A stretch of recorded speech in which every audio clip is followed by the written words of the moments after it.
a heartbeat of change in a bustling city in the heart of the United States. Dr. Nathaniel Barnes was known for his precise medical knowledge and his stern, no-nonsense demeanor.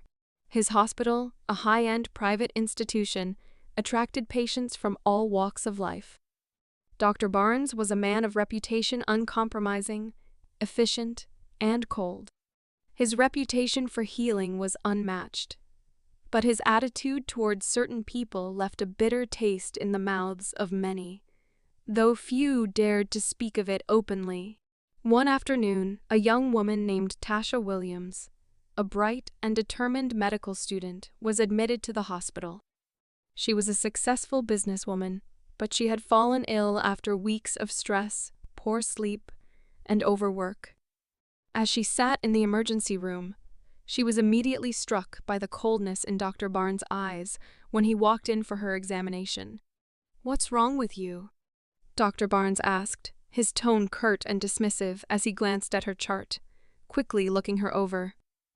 I'm not sure. I've been feeling faint, dizzy, and just exhausted," Tasha replied, her voice betraying a hint of concern. Dr. Barnes' eyes lingered on her for a moment, too long. There was something in his gaze, a judgmental flicker that she couldn't quite place. "You need to take care of yourself better," he said flatly. "Probably just another case of someone who can't handle stress. It'll pass." His dismissive nature was evident, but it was more than just apathy. She couldn't shake the feeling that he was making assumptions about her based on her skin color. As he turned to leave, Tasha felt a knot form in her stomach. She had heard rumors about Dr. Barnes, how he was known to give patients of color less attention, even deny them care at times, but she refused to believe it until now. She couldn't let this stand. Taking a deep breath, Tasha stood up, her hand gripping the edge of the examination table. "Dr. Barnes," she called, her voice steady, though her heart pounded in her chest. He paused, turning slightly, his expression unreadable. "I think you made a mistake," she said, her words clear and strong. "You don't know me. You don't know anything about me. You just assumed because of how I look that I don't matter. But I matter. We all do. And I'm not leaving until you help me." Dr. Barnes turned to face her fully now, his expression hardening. "I don't have time for this," he snapped. "You should know better than to question me." Tasha stood her ground. "I might be a patient, but I'm also a future doctor.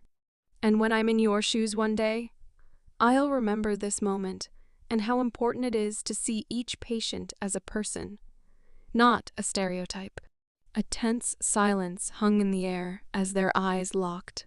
Then, slowly, Dr. Barnes seemed to relax, his posture shifting slightly. He looked at Tasha for a long moment, and she could almost see the wheels turning in his mind. "I don't have time for this nonsense," he muttered. But the edge in his voice was gone. "I'm not the one causing the problem," Tasha retorted, voice low but firm. "But if you're not going to help me, I'll take this to the board. I will report you." Dr. Barnes sighed deeply. Something in her words broke through his hardened exterior.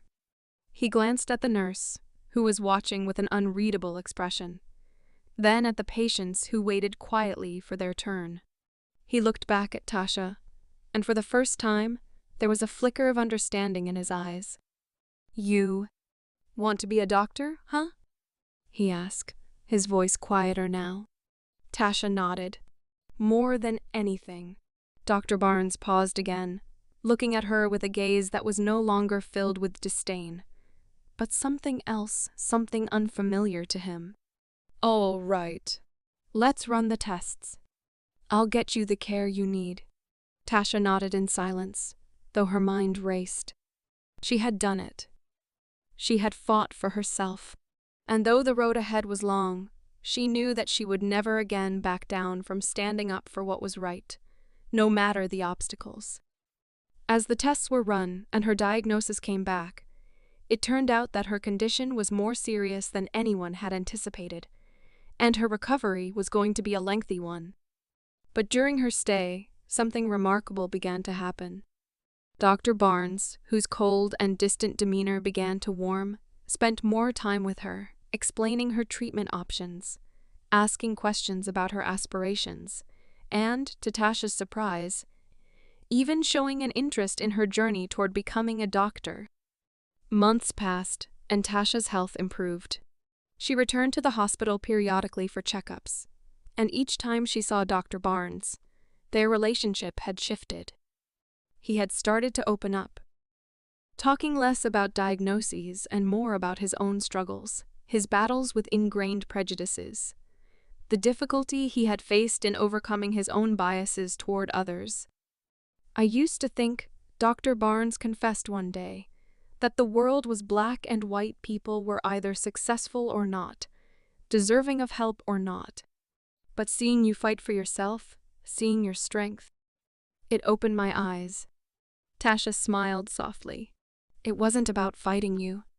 It was about fighting for myself and for everyone who's ever been overlooked. Maybe now you'll start seeing us as more than just patients."